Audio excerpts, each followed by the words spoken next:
गाड़ियों की आवाज के बीच रात का घना अंधेरा और क्लब की चमकती हुई लाइट्स एक शानदार नजारा दिखा रही थी। टीना अपनी ही बैचलर पार्टी से निकल रही थी। ये बैचलर पार्टी उसने अपनी दोस्तों को अचानक से इसीलिए दी थी क्योंकि ये उसकी बैचलर जिंदगी की आखिरी रात थी, क्योंकि कल वो शादी करने जा रही थी। टीना खूबसूरती की मलिका और अपनी जीरो फिगर से लड़कियों को कॉम्प्लेक्स देने वाली एक नायाब परी सी दिख रही थी। भगवान ने भी शायद उसे पूरी फुर्सत में बनाया होगा। मॉडलिंग की फील्ड में भी उसके लुक्स बाकी मॉडल्स को नीचा दिखाते थे। शादी की खुशी और दोस्तों की संगति में आज टीना ने कुछ ज्यादा ही ड्रिंक कर ली थी और वो नशे के कारण लड़खड़ा रही थी। अच्छा था कि प्रणय ही उसे लेकर निकला था और उसका होने वाला पति होने के नाते टीना को अपार्टमेंट में ले जाकर बेड पर लिटाने में उसे ज्यादा प्रॉब्लम नहीं हुई थी। जल्द ही टीना नींद के आगोश में डूब गई थी। टीना ने अपनी पलकें खोलने की कोशिश की। उसकी भारी हो रही पलकों को खोलने की कोशिश करते हुए उसने आसपास के माहौल को समझने की कोशिश की। आंखें खोलने के बाद तो जैसे उसे कुछ समझ ही नहीं आ रहा था, लेकिन उस मध्यम रोशनी में अपनी आधी खुली पलकों से देखने के बाद उसे समझ आया कि वो प्रणय के अपार्टमेंट में है। उसको सब याद आने लगा। उसका दोस्तों के साथ कुछ ज्यादा ही ड्रिंक कर लेना और प्रणय का उसे लड़खड़ाती हालत में यहाँ लेकर आना, सब कुछ। क्या इसलिए प्रणय उसे अपने अपार्टमेंट में लेकर आया था? शरारत भरी मुस्कान के साथ सोचते टीना ने कमरे में उस आवाज के सोर्स को ढूंढने के लिए नजरें दौड़ाई जिनके कारण उसकी नींद खुली थी। मध्यम लाइट के नीचे उसे एक लड़का और लड़की पैशन के साथ किस करते हुए दिखे। ये देखकर मानो जैसे टीना पर बिजली ही गिर गई। उन दोनों को इस तरह देखते ही उसे शौक से मानो लकवा ही मार गया। टीना उन दोनों को शौक से देख रही थी जब वो दोनों एक दूसरे में खोकर पैशन के साथ किस कर रहे थे। प्रणय के हाथ यूसुफा की कमर पर यूं लिपटे थे मानो वो उसे छोड़ेगा ही नहीं। प्रणय, हाँ वो ही प्रणय था जो कल उससे शादी करने वाला था। और यूसुफा वो कोई और नहीं बल्कि उसकी वो कलीग थी जिसके लिए उसने बहुत कुछ किया था। ये सब देखकर उसका दिल मानो धड़कना ही भूल गया था। क्या ये सच में प्रणय है? टीना को कमरा घूमता हुआ सा लग रहा था। बस भी करो, टीना जाग जाएगी, प्रणय यूसुफा से बोला। यूसुफा ने उसे और टाइट हग करते हुए कहा, वो कल से तुम्हारी वाइफ बनेगी और आज से ही तुम उससे डर रहे हो। प्रणय उसको रेसिस्ट नहीं कर पा रहा था। वो उसके करीब आता हुआ बोला, डार्लिंग हम दूसरे कमरे में चलते हैं, टीना जाग गई तो इशू हो जाएगा। उसकी मधोशी बढ़ती ही जा रही थी। वो दोनों एक दूसरे में खोते हुए वहां से चले गए और बेड पर लेटी टीना उन दोनों को एक दूसरे में खोया हुआ देख नहीं पाई और उसने अपनी आंखें बंद कर ली।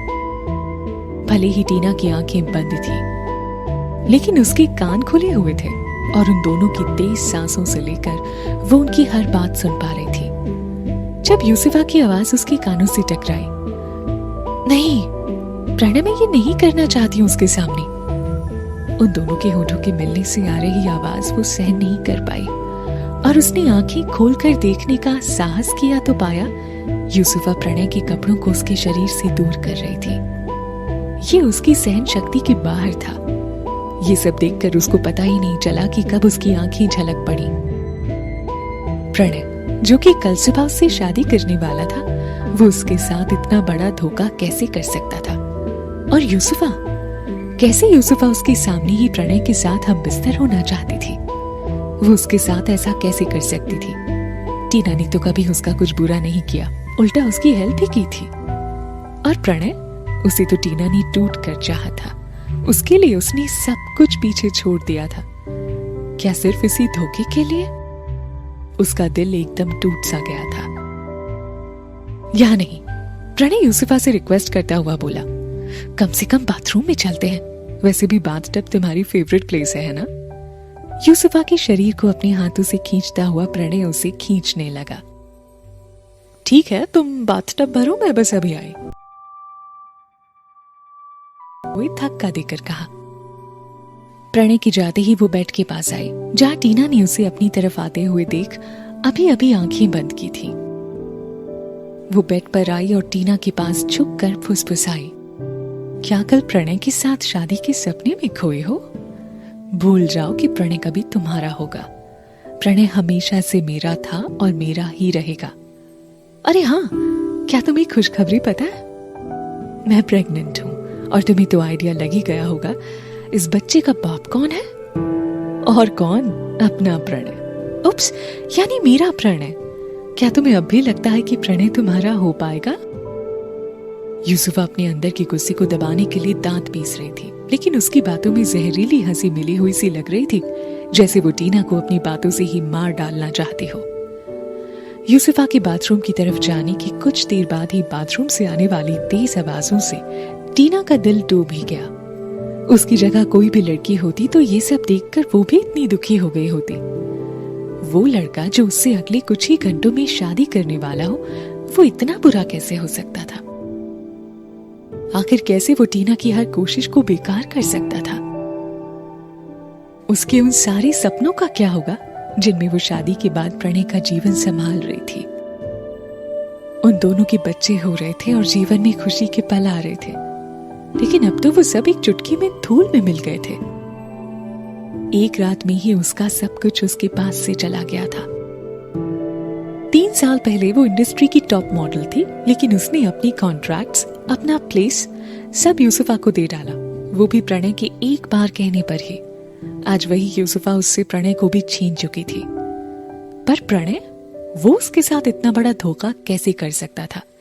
टीना को कुछ समझ ही नहीं आ रहा था। उसकी 2 सबसे बड़ी गलतियां जिन्होंने उसे इस सिचुएशन में पहुंचाया था, वो थी सबको अपनी तरह अच्छा समझना, और उससे भी बड़ी गलती थी आंख मूंद कर प्रणय पर विश्वास करना। लेकिन अब नहीं, अब वो स्वयं को ऐसे हर्ट नहीं होने देगी। लेकिन वो अब कर भी क्या सकती थी? नहीं, ये सच नहीं हो सकता, टीना ने अपने आप से कहा। ये सब सपना है। जब नींद खुलेगी तो ये सब उसके दिमाग से गायब हो चुका होगा। ये सोचते सोचते उसकी आंख लग गई। सुबह जब उसकी नींद खुली तो उसे सब कुछ याद आ गया, लेकिन प्रणय के लिए उसका प्यार उसे ये बात मानने नहीं दे सकता था। उसने सोचा कि उसने बहुत ज्यादा नशे में होने के कारण ये उल्टा सपना देखा है, लेकिन यूसुफा का चैलेंजिंग चेहरा बार बार उसके सामने आ रहा था।